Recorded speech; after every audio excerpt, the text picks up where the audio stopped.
Bismillahirrahmanirrahim. Assalamualaikum warahmatullahi wabarakatuh. Alhamdulillahirabbil alamin. Wassalatu wassalamu ala asyrafil anbiya wal mursalin. Sayyidina wa habibina wa syafi'ina wa maulana bil qasim Muhammad wa ala ahli bait tayyibin at-tahirin wa ashabihil mayamin al-muntajabin. Rabbi shrah li sadri wa yassir li amri wa hlul 'uqdatam min lisani yafqahu qawli. Alhamdulillah, dengan taufik dan inayah Allah Subhanahu wa taala, kita pada hari ini masuk pada proses perkuliahan kita tentang filsafat manusia. Ini adalah satu bagian mata kuliah yang cukup penting karena kedua objek yang dibahas juga menjadi sesuatu yang sangat mendasar. Filsafat merupakan satu ilmu yang mempelajari dasar dari segala sesuatu. Yang tidak lain dari konteks ini, dasar dari segala sesuatu tidak lain adalah tentang al-wujud. Bima huwa wujud. Wujud sebagaimana bahwa dia sebagai wujud. Atau dalam konteks bahwa dia sebagai eksistensi. Ini pembicaraan dalam konteks filsafat, karena itu bahwa dasar dari segala ilmu pengetahuan sebenarnya tidak lain adalah filsafat. Filsafat berbicara tentang hal-hal yang paling mendasar. Umumnya pembicaraan tentang filsafat itu berkisar tentang ontologi, epistemologi, aksiologi, eskatologi, psikologi, filosofis. Ini pembicaraan-pembicaraan dalam konteks filsafat. Nah, bahwa pada kesempatan ini kita berbicara tentang filsafat manusia, jadi objek pembahasan kita itu adalah manusia dengan melalui perspektif atau pendekatan filsafat. Ini sesuatu hal yang tentu artinya kita berbicara tentang manusia dalam hal yang mendasar terkait dengan manusia tersebut. Jadi memang selama ini umumnya kita sadar sudah sebagai manusia. Tetapi kita sendiri seringkali tidak memahami apa itu manusia. Atau kenapa manusia ini hadir, apa tujuan kehadirannya, seperti apa hal-hal yang luar biasa pada diri manusia ini. Ini hal-hal yang mendasar yang tentu menjadi hal yang penting untuk kita bicarakan. Artinya selama ini seringkali secara umum kita hanya menyadari bahwa diri kita sebagai manusia. Hanya pada tingkat yang seperti itu. Tetapi apa itu manusia? Mengapa itu manusia? Ini menjadi satu hal yang mendasar yang kita perlu kemudian bicarakan. Nah, filsafat dalam konteks ini tentu melihat manusia bukan hanya sebagai satu wadah, satu jasad yang hidup seperti kemudian umumnya makhluk-makhluk yang lain. Ya. Filsafat berbicara tentang manusia dalam perspektif yang lebih mendasar dari sekedar itu. Ya.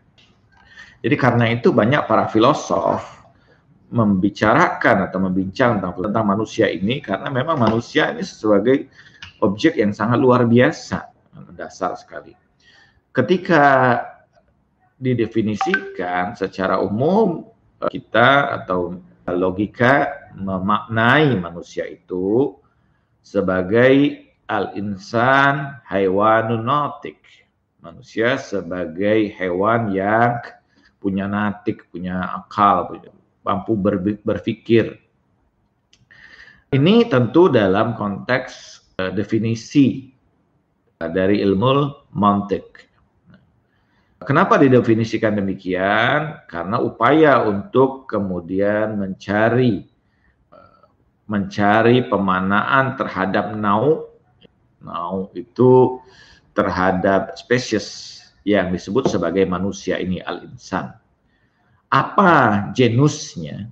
yang meliputi dirinya dengan bentuk atau dengan makhluk yang terdekat dengan dirinya, yang meliputi dirinya, yang masuk dalam satu genus yang sama, yang tidak lain bahwa dia sama-sama memiliki raga, punya dorongan atau keinginan, dan dapat bergerak berdasarkan keinginan itu.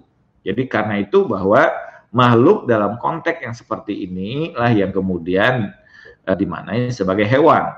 Karena hewan itu sebagai jismun mutaharrikun bil iradah, raga yang bergerak dengan keinginan. Jadi pada tingkat hewani, hewan itu bergerak berdasarkan dia memiliki keinginan, ada dorongan keinginan untuk makan, keinginan untuk mencari makanan, atau keinginan untuk bereproduksi dan sebagainya. Jadi ini pada tingkat hewan, dalam konteks genus ini dia masuk dalam genus yang sama ya, dengan baik dari konteks dengan gajah, dengan kuda, dengan tikus, dengan harimau dan sebagainya dalam konteks genusnya ya.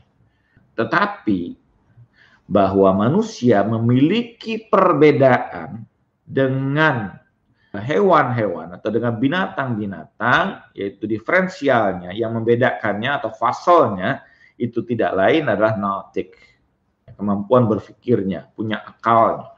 Ini yang tidak dimiliki pada makhluk yang lain. Jadi konteks bahwa dia memiliki kemudian dorongan bergerak dengan keinginannya dan sebagainya, pada konteks itu sama, bahwa dia punya raga, punya keinginan, dia bergerak berdasarkan keinginan itu dalam konteks manusia dengan binatang dan sebagainya sama. Tetapi bahwa yang membedakannya bahwa manusia memiliki akal, yang dengan itu dia berpikir, dia membuat peradaban, dia menciptakan beragam kreasi yang sangat luar biasa, menundukkan makhluk-makhluk selain daripada dirinya. Ini kemudian dimanailah sebagai manusia.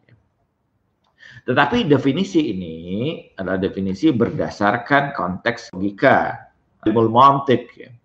Nah, apakah manusia ini dapat dipahami hanya berdasarkan kemudian definisi yang singkat itu? Tentu tidak. Kenapa? Karena manusia begitu kompleksnya.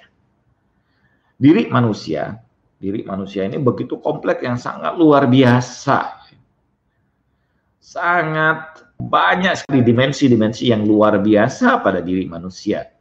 Ketika saya berbicara seperti ini saja, misalnya bahwa Anda segera memahami apa yang saya sampaikan. Walaupun yang saya sampaikan itu sebenarnya tidak lebih dari bunyi-bunyian saja.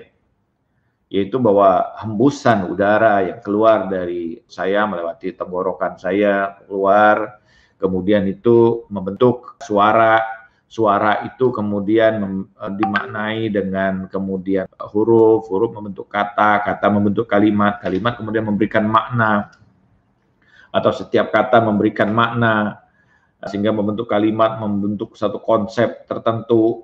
Kemudian kita serap itu dengan sangat cepat ya, tanpa harus kemudian mengeja satu persatu terlebih dahulu, dia masuk ke dalam diri kita dan kemudian diproses untuk kita pahami dengan waktu yang sangat singkat, sangat luar biasa ya. Ini belum lagi bahwa diri manusia yang kemudian punya kemampuan imajinatif yang luar biasa, memiliki emosional atau perasaan yang sangat luar biasa, kemampuan berkreasi yang sangat luar biasa, keterhubungan dirinya dengan hal-hal yang non-material juga sangat luar biasa. Ini dimensi-dimensi yang sangat luar biasa pada diri manusia. Jadi karena itu bahwa manusia ini adalah makhluk yang sangat kompleks. Sehingga pemanaan dalam konteks mantik yang seperti itu, tentu secara spesifik belum bisa mewakili untuk memahami manusia secara lebih jauh lagi. Manusia secara lebih utuh lagi. Karena itu bahwa perlu kemudian kita memahami manusia secara lebih jauh. Sisi-sisi yang sangat luar biasa, dimensi-dimensi yang sangat agung pada diri manusia ini. Sebagaimana Al-Quran mengatakan, laqad khalaqnal insana fi ahsani taqwim, dan kami kemudian telah menciptakan manusia itu dalam komposisi yang sangat luar biasa. Kalau kita lihat saja bagaimana peradaban yang dihasilkan oleh manusia ini, kita menyaksikan sekeliling kita tentang sains teknologi yang dihasilkan, pengetahuan yang luar biasa, itu sangat dahsyat ya, sangat luar biasa. Dan bagaimana perkembangan kehidupan manusia yang sangat cepat. Mungkin kalau kita hidup 300 tahun yang lalu, tidak terbayangkan ada teknologi yang seperti saat ini yang kita gunakan. Tidak pernah terbayangkan sebelumnya. Begitu cepat bagaimana kemudian visual saya direkam, ditampilkan dalam keadaan sebagaimana adanya, dalam keadaan yang hidup, dan kemudian ditransmisikan kepada Anda semua. Ini sesuatu hal yang sangat luar biasa, hasil proses berpikir manusia yang menghasilkan kemudian beragam kreasi yang luar biasa.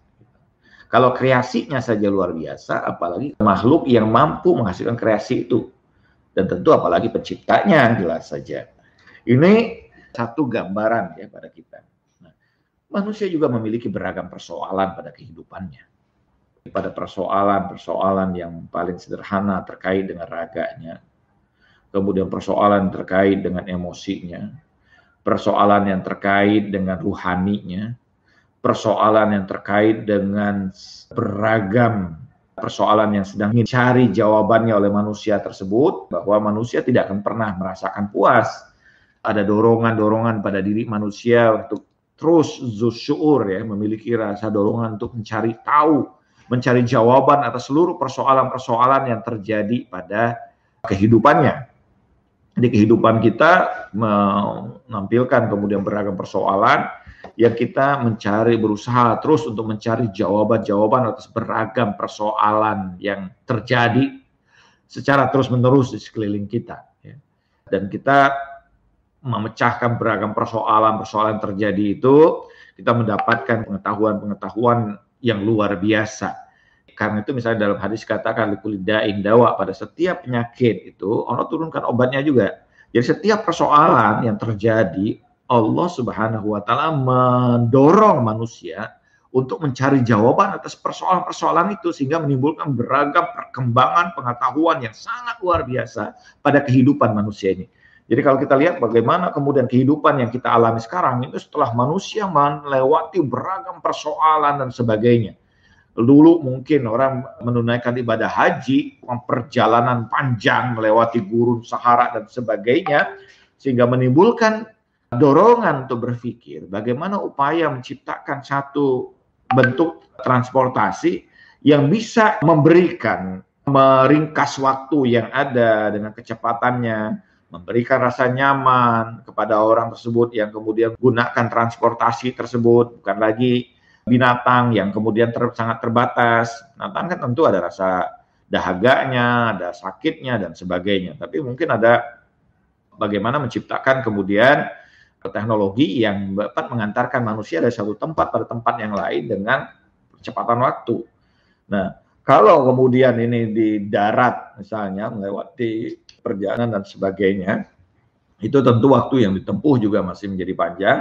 Bagaimana kemudian menciptakan teknologi yang mampu mengantarkan manusia dari satu tempat ke tempat yang lain melewati udara. Ini satu hal yang luar biasa. Komunikasi juga demikian.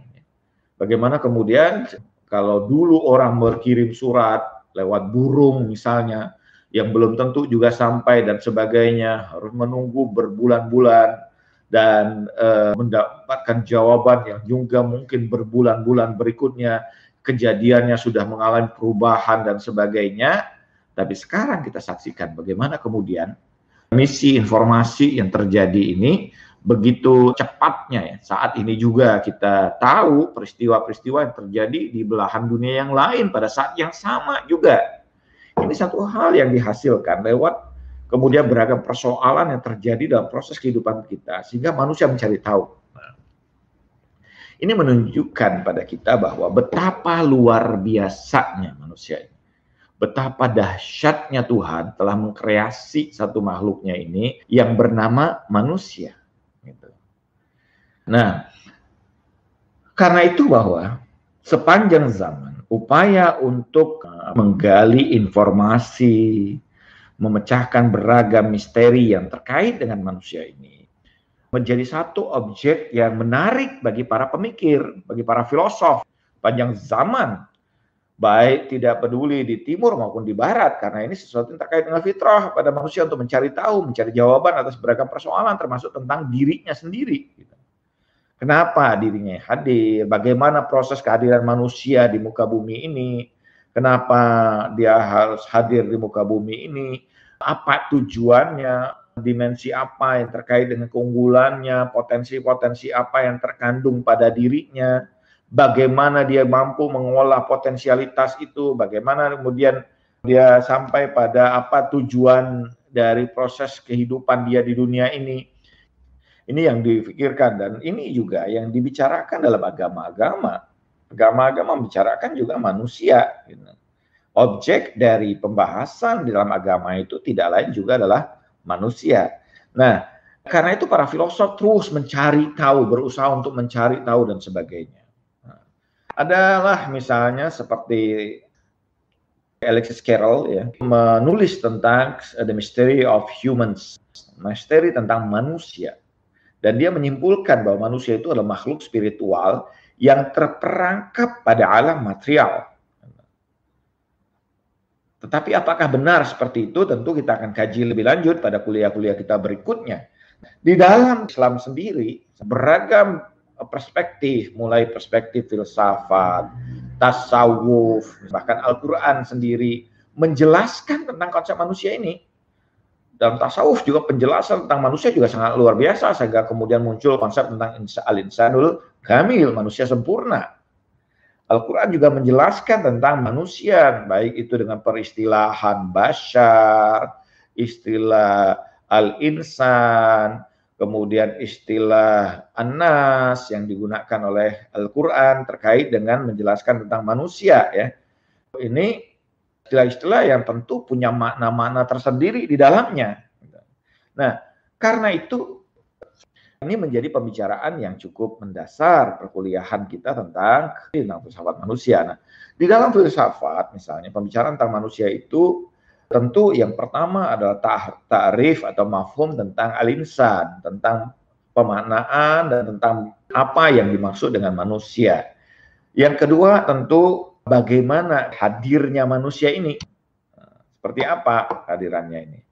Yang ketiga, pembahasan tentang filsafat ini, dimensi apa sih, apa yang ada pada diri manusia ini, potensialitas ini, dalam konteks raganya, dalam konteks jiwanya, ruhnya, apakah betul ada jiwa pada diri manusia, jiwa itu apa, potensi-potensi apa yang dikandung oleh jiwa ini.